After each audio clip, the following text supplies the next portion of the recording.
Hello, my name is Ariana DeAngelis, and I'm the training manager for the Autism Project in Johnston, Rhode Island.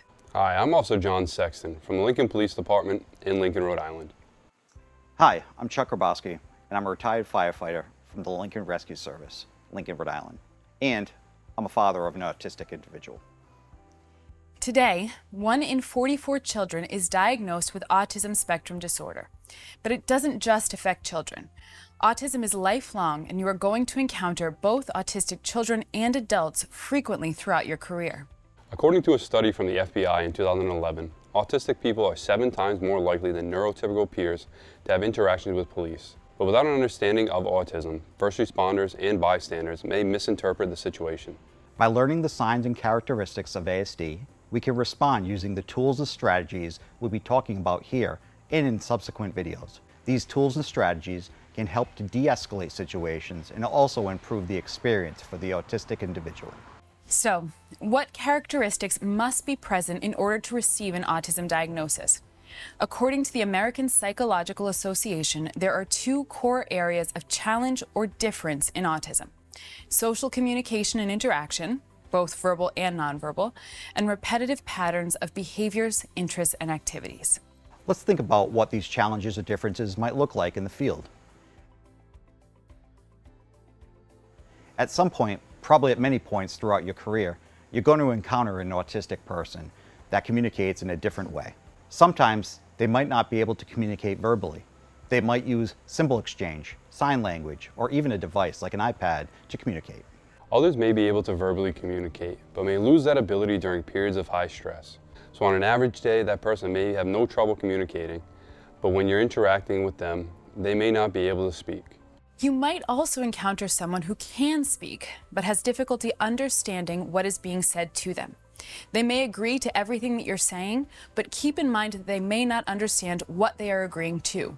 Or, in that moment, they may lack the verbal language to say anything other than yes in that period of stress or anxiety. You could say, "Are you drunk?" to that person, and they may answer yes, even though they're sober. And this applies to understanding of verbal commands too. If you tell the person to stand up, they may remain seated, not because they're challenging your authority, but because they either do not understand what you are saying, or in the moment, they aren't able to process verbal language or follow commands. It's not that they don't want to do what you're saying, it's that they can't. But no matter an autistic person's ability to communicate, don't speak about them in front of them. If you can, avoid it. If you need to speak to their caregiver, let them know. Say something like, "I'm just going to go talk to your mom about what's going on so she can help us to help you." Many autistic people have challenges or differences in their use and interpretation of nonverbal communication, meaning body language, tone, and the volume of one's voice. Facial expressions are a huge part of body language. We associate smiling with being happy, frowning with being sad or frustrated. But many autistic people have difficulty controlling their facial expressions in periods of high stress. You may encounter an autistic person who's extremely anxious or frightened, but is smiling, smirking, or laughing. Imagine pulling someone over for speeding and asking them if they know how fast they were going. The person says nothing and smiles. If you don't know any better, you might think that person is disrespecting you or starting a power struggle. In truth, they may be too anxious or scared. The same is true in a medical emergency. You might have someone who is in a lot of pain, but is expressing the pain by laughing. Don't assume that your autistic patient or victim is okay, simply because their body language suggests that. You may or may not know that eye contact can be challenging or even impossible for some autistic people. Be mindful to not force eye contact. Do not demand that the person look at you while you're speaking to them.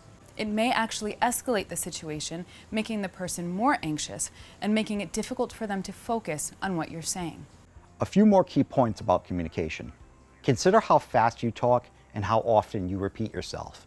Many autistic people require extra processing time to understand verbal directions or information. When asking even seemingly simple questions like, "What is your name?" give the person 15, 20, or even 30 seconds to answer you before asking again. Don't make it difficult for the person to respond. That's a great point, Chuck. And here's another point.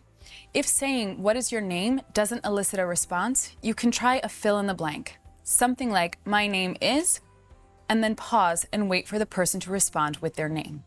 If you have a whiteboard or piece of paper, you can also try writing the question down.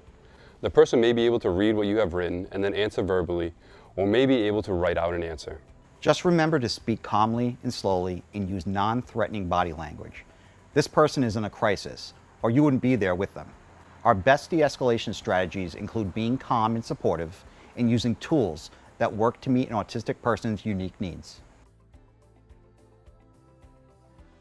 Many autistic people also have challenges or differences in an area called repetitive patterns of behaviors, interests, and activities. Relying on routines and rituals is extraordinarily important for many autistic people. When the Autism Project trains teachers and parents, they always talk about making the day as predictable as possible for the people they support. But what could be more unpredictable than an emergency event? Many autistic people will be incredibly anxious as a result of an interaction with you. Imagine trying to pull a person over, but following them all the way to their house before stopping the car, because that is their daily routine. Autistic people have also been known to confess to crimes, not because they committed them, but because they were looking to get out of an unpredictable situation in any way possible without considering the consequences. In fire rescue, it's important to realize that this attachment to routine may even motivate an autistic person to run back into a burning building. When being inside their home is what makes them feel safe, they may go back inside to return to that familiar routine. And once inside, they may hide even in places you would not think to look. Always stay vigilant when doing a search, and remember to look in places that you might otherwise dismiss as unlikely hiding spots. You will also likely encounter autistic people who have a high interest in a particular area or areas. These interests could be anything from cartoon characters to shows and movies, to maps, transportation systems, space, dinosaurs, art, and engineering. If you can, learn what the person's interest is. You may be able to calm them by talking about it. Knowing this interest or interests can be really helpful in the event that you are searching for an autistic person who has eloped or wandered. For example, if their interest is trains, include train tracks and train stations in your point of search.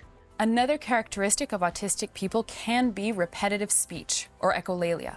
They may repeat lines from movies or shows, or may even repeat what you have said back to them.